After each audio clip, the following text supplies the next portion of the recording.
We have also to share the presentation.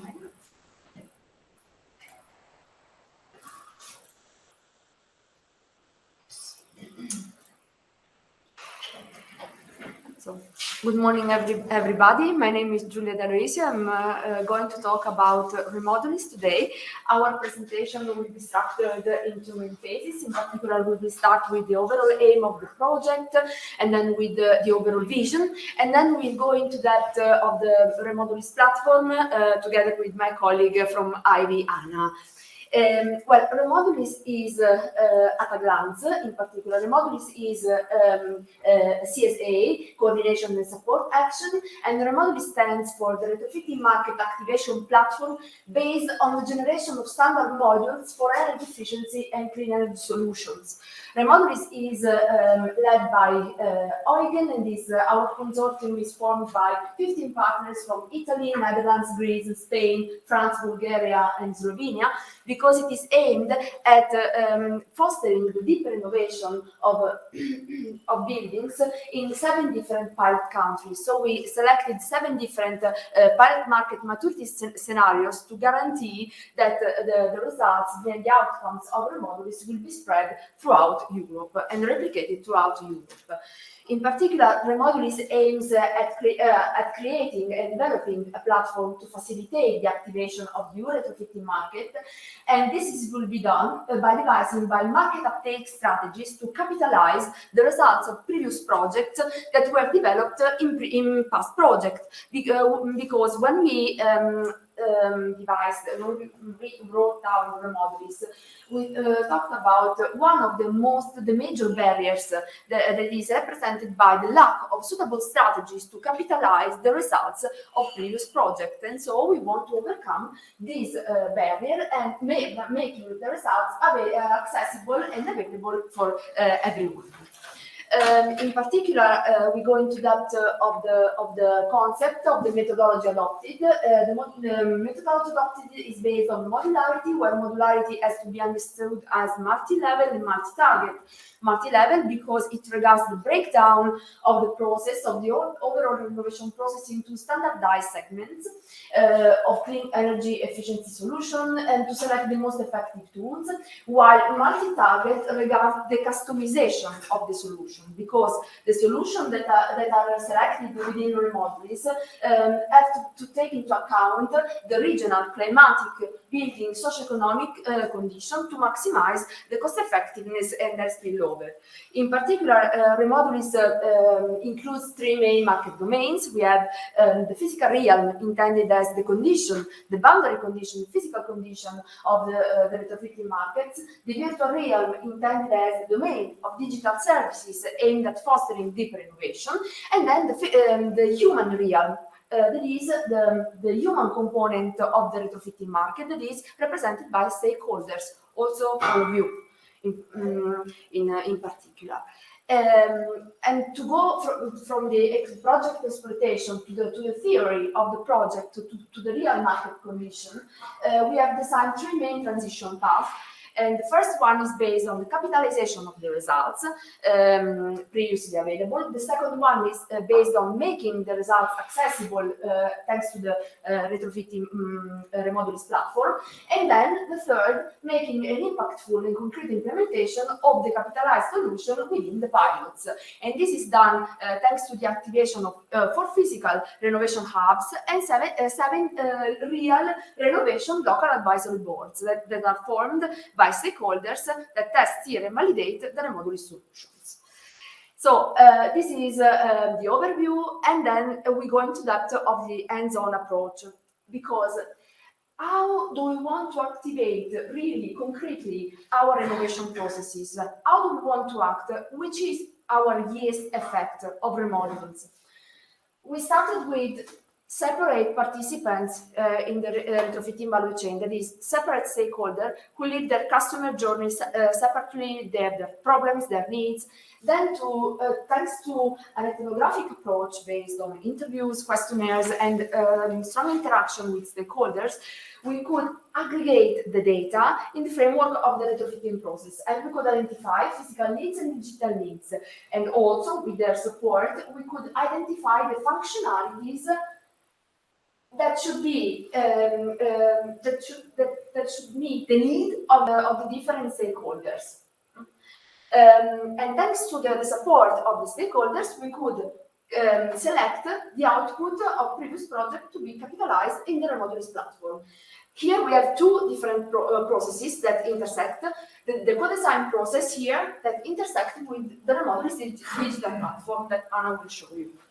And then, going to that of this approach, we profiled the market, the renovation market, and we identified 5 main phases and 15 different sub-phases, steps and stops. And we did this thanks to the desk analysis and thanks to the interviews with RELAP participants. And this gave us the opportunity to lay the foundation to assess the degree of innovation, the market potential of tools, and devise these strategies to effectively use the results on the market.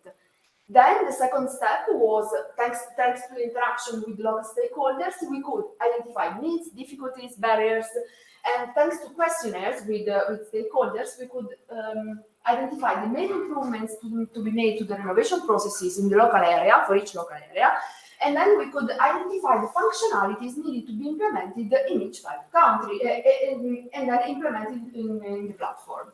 So the third step on this basis, we could the Remodelis platform could select through specific criteria the resources, the tools to be capitalized, so that we can effectively meet the needs for each target group in each phase and sub-phase of the process. It is not general to needs, but in each phase of the process. Okay, this is the strength of Remodelis.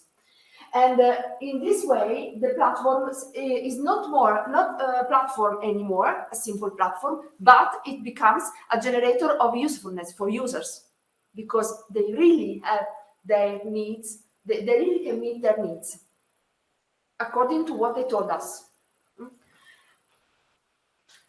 In this way, we have stakeholders, we have aggregated stakeholders, we have contents, we have the platform. In this way, we form a community that, thanks to the platform, can do its job better. So we can turn from a classic vision based on users, platform, and context to a new vision based on community, usefulness, and results. So this is my speech. Now I give the floor to Anna. Thank you. So thank you, Giulia, for this introduction.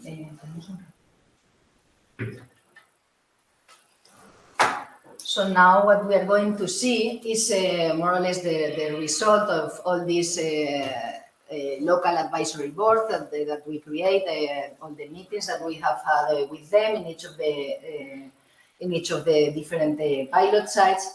So when summarizing all this information that Giulia just told you, from thinking of this virtual part of the project and this platform, which kind of functionalities it should have, we arrived to this like 3 corners, let's say, solution with different workspaces. One is more devoted to the people, to the users, so they can follow up their journeys within the platform, which kind of tools they have used, which kind of projects they have. So we thought that it was very important that each of the users, according to their profiles, could store and have and follow up their activity in the platform. Then we have this other part more related to the projects, to the buildings, which kind of solutions can apply to the building according to the location or according to the kind of renovation that they want to have, or according to the stage on the renovation that they are in this moment. And then finally, the other corner, it's related with the activity, more with the market actors, who is providing this kind of services that you could implement in your projects or that you could contract as a person to work on your project. So it was about these 3 corners and how to relate them all together. So from one to another, you can plan your renovation, or if you are a professional and you like some of the solutions that can be applied in your market, maybe you can get some training or certification, or get in contact and collaborate with other actors in your context. and the same for the final users or the owners of the buildings. So this was more or less the schematic idea that we got for the platform. And then in a more detailed schema, let's say, we have finally these three kinds of objects that are the users, which can be from several profiles. They can be just a visitor of the platform, or they can be a user which is registered and can do some more things than just a visitor, or can be a professional, a contractor, or can be the platform administrator. So we have this object, which was what are the users going to be, how are they going to be characterized. Then we have the projects, which is the buildings that can be, here we can see, can be buildings that we have been diagnosing and trying to see what to do on them, or can be buildings that are already renovated and we have results and we can use them as best practices, success stories, or maybe even unsuccess stories, but can inspire other users. As we say, all the profiles are objects, or in this case, are persons, which can be contacted, which can be published, some things, and then all of them are related at these kind of things. A building can use some of the resources in the platform, so a project can store in which stage of the renovation project or in the renovation design it is, can store some of the results you got from the use of the different resources that can be found in the platform, or the user can, by using those tools or those information that can find in the platform, can gain some experience, can gain some training, can be read maybe from other users. This is something that is not already implemented, but this is kind of the idea of the whole relations within the platform. Then it translates into the different spaces. All the project things are managed in one part of the platform, which we call one click. All the part about the solutions and the resources and the tools that you can try to find and use in the platform are managed within this workspace, which we call the solutions store. And then all the part where the interaction is performed, where the users can contact and relate between them and with the platform, is managed within the Activity Hub. Then finally, there's this personal dashboard or personal space where one user can see everything of its own activity. So this can be, we're trying to translate that into the platform at the first time you enter there. So you have to be able to find where you can register and manage your own information, where you can find the different tools, where you can find the interaction part, and then some of the more important or entry point functionalities that is mostly the first ones that any user is going to use, which in this case is what we call the one click, because what we have tried to do is to make it the more simple possible to work with this first tool, which is have a diagnosis of your energy performance of your building, of any building, of the regions that are included in the project by just clicking on the location, giving the address to the platform.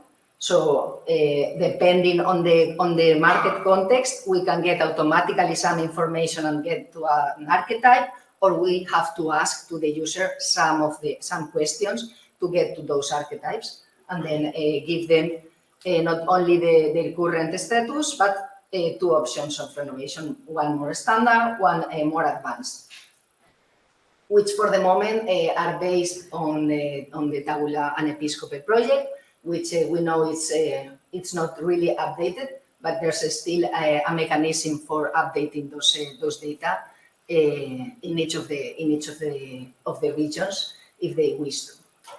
I wanted now to make a demo, but the network is not letting me, so I have a video so we can walk through the platform as it is now. Then I can maybe later share the URL, so at home you can try to test it. So this is how the platform looks when you enter. You see the map, then these most popular tools, the recently added, or the most visited, or the most popular in your context, or the most popular in general. And then you see that you can have the diagnosis or the success stories. If you go to the success stories, what you can do is to see the already published stories, and to see a list of your own, the ones that you have saved for you. Then you can see the information in form of cards, and then you have all the information more explicit, with the savings, maybe the testimony of the user. Maybe we're working also in the monitoring, but it's not yet there. But the monitorings have been done, so we have still to integrate it. But well, that's the idea, that you can see other people's success stories, filter and save for you to go later and consult. Then you can go to the solution search, where you can see that you can. This is very fast. I'm going to stop it. You can search by constraint. So if you are in a market where it's a problem, the lack of skills, you can filter about that concern, or you can use other kinds of filters more related to the customer journey, as Giulia explained before, in all the steps and sub-steps where you can be situated in your renovation process. Then if searching, filtering, and trying to combine by yourself is too difficult or too complicated, we have this other section where the regional responsible of this platform can offer the user some predefined paths.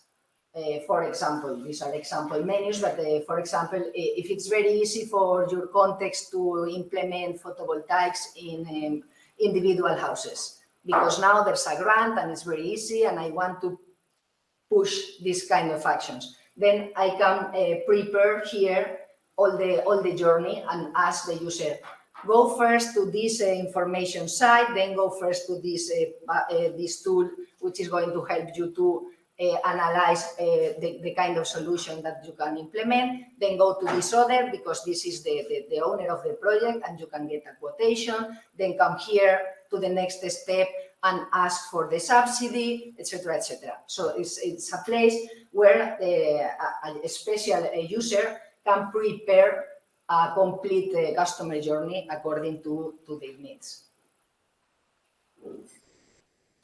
And then, of course, if you are missing some tools, some approach and information in the context where you are looking for solutions, you can also propose to the platform to include it.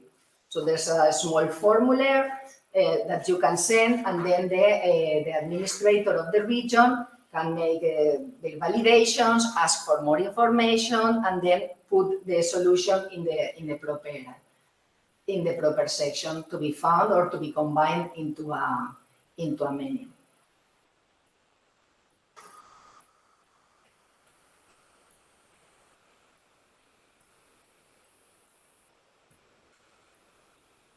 So here we see how the administrator receives these petitions, let's say, and how can manage, and then contact the proposer to ask for more information, then validates it, and have here the whole list of tools that can be put in the different sections and subsections, and even how to create the menus by selecting for each step and for each country, region, which are the ones that you want to showcase. Then we have this tool, the pre-diagnosis tool, which I was explaining to you, which works in the regions that are the pilots of the project. And there you can see the already diagnosed buildings. You can see the results for each of them in terms of energy demand, actual, with a regular renovation and with a standard or more advanced renovation. You can save the results. And then finally, it's the part of the activity where you can find some publications of the different users. You can find also the users and you can filter them and look for them. So the ones that are more related to your solutions or your project, and then you can also propose another actor, for example, me, because I'm a contractor and I want to be here, or someone that you know. And I think that was all. Yes. Wow, what a quick video. So I will send you I had the screen caps to go one by one, but I thought that the video was better. So I can send you at the end of the presentation the link. So when you are not in this network, which is where it's not working, you can try to test it. And that was all that I wanted to share with you. Thank you.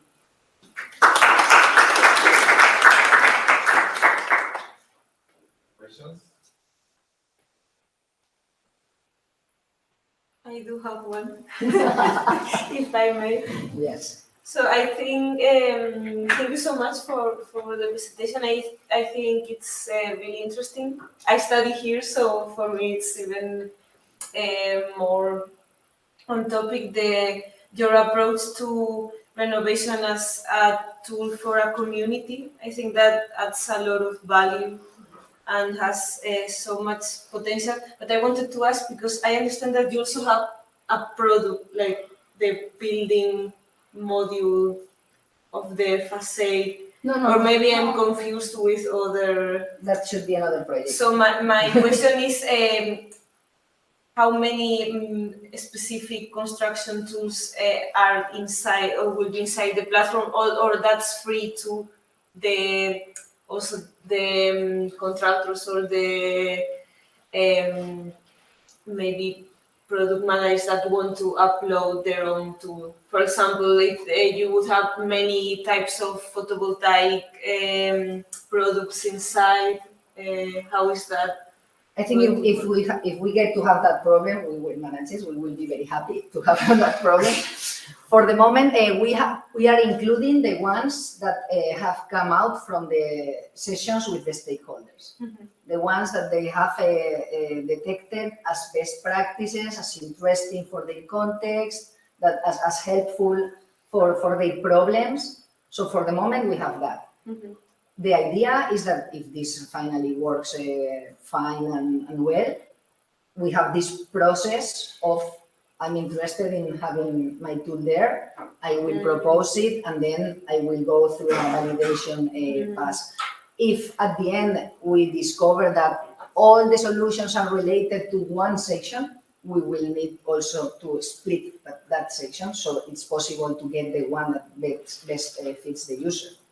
But for the moment, and the amount of solutions and resources that we have in the platform, it's okay.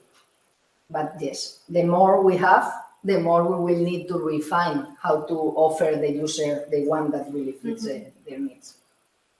Okay. Thank you so much.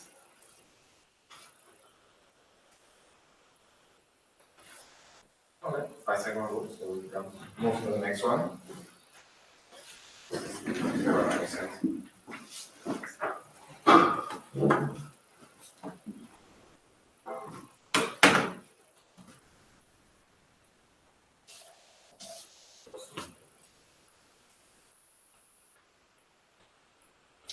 Is this right?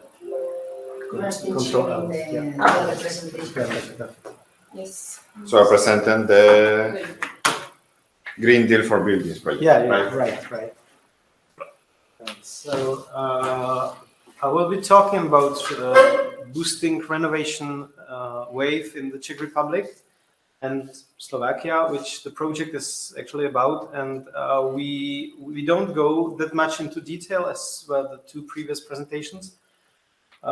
We basically boost, we initiate a dialogue between all the stakeholders in the country who are really not talking to each other that much at the moment, or were not when the project has started. So our perspective is nationwide policymaking perspective, basically how to foster, how to improve, how to increase the renovation rate in Czech Republic and in Slovakia, which is currently pretty low. We renovate like 1% of the building stock. I'm not aware of numbers in different countries, but this is not consistent with the decarbonization targets, basically. So how we did it in this call. There are more projects in more countries. I will show them later, but basically our key tool to do this is to establish round tables as a kind of permanent body to where all the relevant stakeholders can meet regularly and discuss things. So that's basically our first step. But it's not just about, well, gathering, having coffee and talking, but we also, we structure the roundtables in such a way that we state a problem and then discuss it and propose measures mending it. So we identify measures. This is what we are now doing throughout the project. That takes the most time and most space. And then in the end, because we try to involve really everyone who is relevant in the field, we also want to assure that they kind of take that they own the measures in the end. So in the latter part of the project, which is approaching now, we need to secure an endorsement of the stakeholders that are key to each measure in order to this measure really be carried out in the end. The last but not least aspect of the undertaking is that we are looking into also other countries. And if we see some, to facilitate the exchange even or also cross country. So here are some other projects. I think it covers basically most of the European states, and this was also the idea of the very call for proposals. So up to now we had 6 roundtables, 2 more to go, and already we have identified like more than 50 concrete measures that are documented. I will show you later. And even though the project is not finished yet, we basically have 2 or at least 2 spin-offs that we identified the problem, talked to the given stakeholder, and we said, okay, this very problem needs it would warrant another activity. So we generate basically another project tackling the specific or more specific project. So how it works. We basically have 2 parallel structures, which are the expert groups and the roundtable itself. So before the roundtables, we gather smaller party of experts, like 5 to 10 people, and we discuss the topics. What's the most pressing concern they have? Identify these topics, and then ask the members of the expert groups to elaborate a presentation on it, to elaborate a brief paper which states basically what's happening, what's wrong, and how to make it better. And then then we select 3 such topics and present them and discuss them on the round table, where we invite a wider group of stakeholders. there we propose the measures, keep the people voting on, well, if they like it, if they see it important, and if they like the outcomes, if they like the measures. And then we report on it, we write it down and put it into a pipeline, so sort of, which we call the roadmap. So all outcomes, everything what is discussed on the round table and basically kind of endorsed by voting, by participation at the round table, we all put it into the roadmap, which nowadays it's filling, and we will publish it late this year. And that would basically be the main paper outcome, that we will have these measures written down. But thanks to the long process of participation and of discussing it in the roundtables, we hope that really all the key stakeholders who are participating will really feel that they own the measures, that they own the roadmap, so that it's not just a piece of paper that will be just put in the closet. Just to give you an idea of the width of the group, so at the expert groups we work with three streams in three streams basically: financing group, energy group, and construction groups.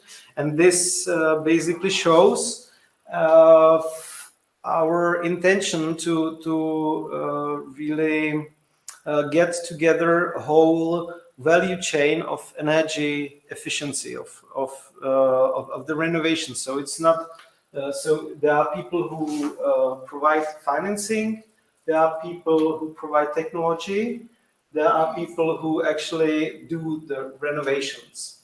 And we were really surprised at how much or how little they communicated before, that people in the construction sector are really far away from people in finance.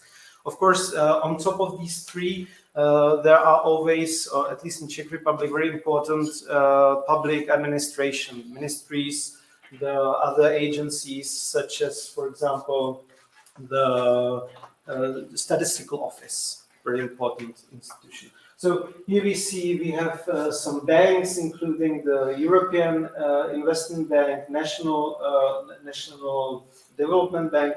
We have some advisors, lawyers, and also in Czech Republic, very important, the public, the administrators of public funds or subsidies. So basically, ministries and National Fund of Environment, this abbreviation. Because they administer the European money and the national money that goes to renovation. So basically, in Czech Republic, most of the renovations in residential sector are done with the subsidies offered by the national authorities. In energy group, you can see ESCOs and associations of the energy managers, energy auditors, association of infrastructure and others. In construction sectors, there are mostly the construction companies and their associations. So that's basically just the different view on this on the same information, and I would just like to stress once more that we really take care to involve the whole value chain from the bricklayers to bankers, basically. And so that was about the process. Now I will go quickly. I will quickly introduce what was actually happening at the roundtables. So last year in 2022 we had 4 roundtables, and at the beginning we had a bigger gathering of the experts in the expert group, and we really at first we really looked for the topics. What would we talk about? What's most pressing? And the first year, the outcome was that all the roundtables were cross-cutting. We found out that most of the most pressing topics are really cross-cutting.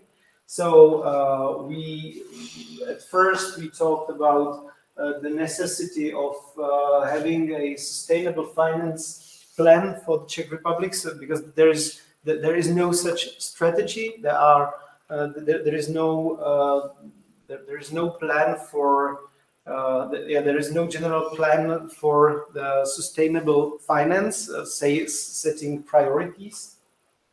But there also there was a strong focus on energy performance contracting in two tables, and also some work with municipalities and promotion of CCAPs, or Sustainable Energy Climate Action Plans. And our recurring topic is I would say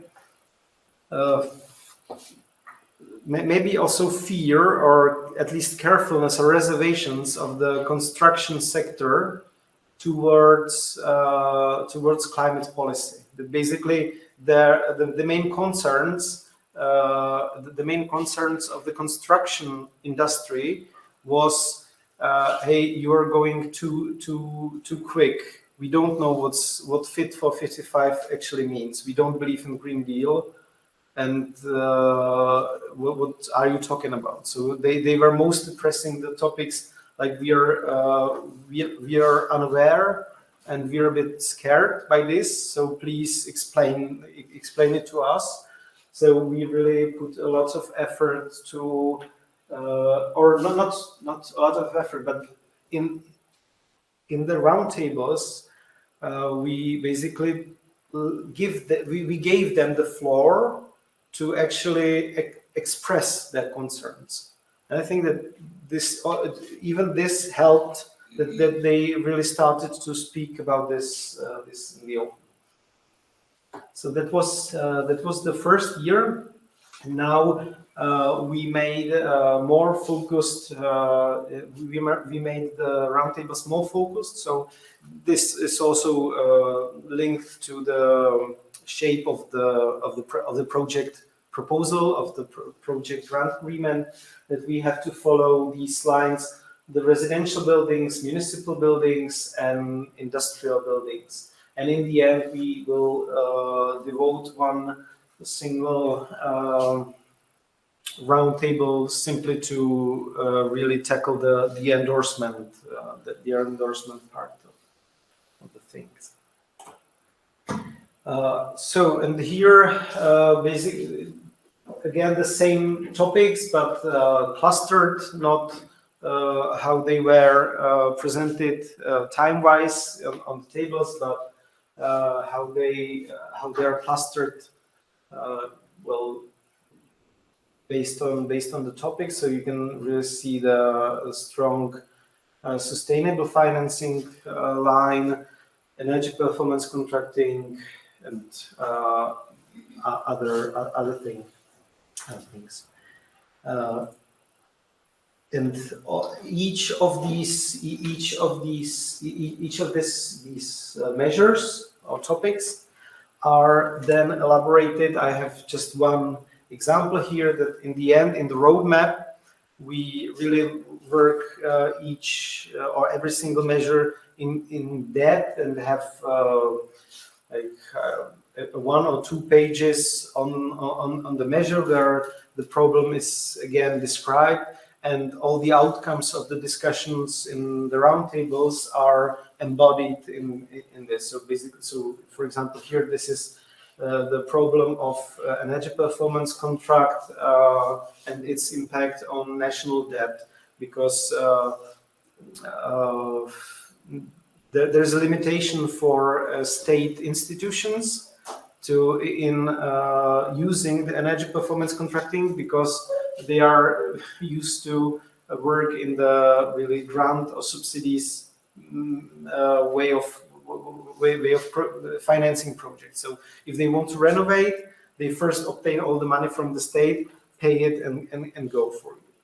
But and so to introduce more energy performance contracts, we need to make such a contract, template contract, that is that makes sure that the institution the institution's obligation in the project will not be accounted for in the national debt statistics, because that's forbidden for them. They can't do it. They can't do it. And in the end, and this is what we didn't do yet. That's what's ahead of us. Endorsement process. So we basically are negotiating with the stakeholders that will each measure by measure they can and offer them basically three levels of endorsement. So they could either lead the implementation of a measure. They can promise that they can sign to active participation, or they can just simply say that they agree with participation.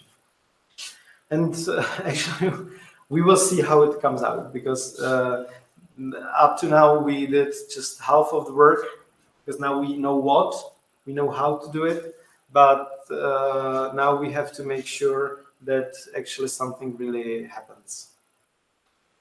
Okay, and that was all about the roundtables. I'm open to your questions. Thank you.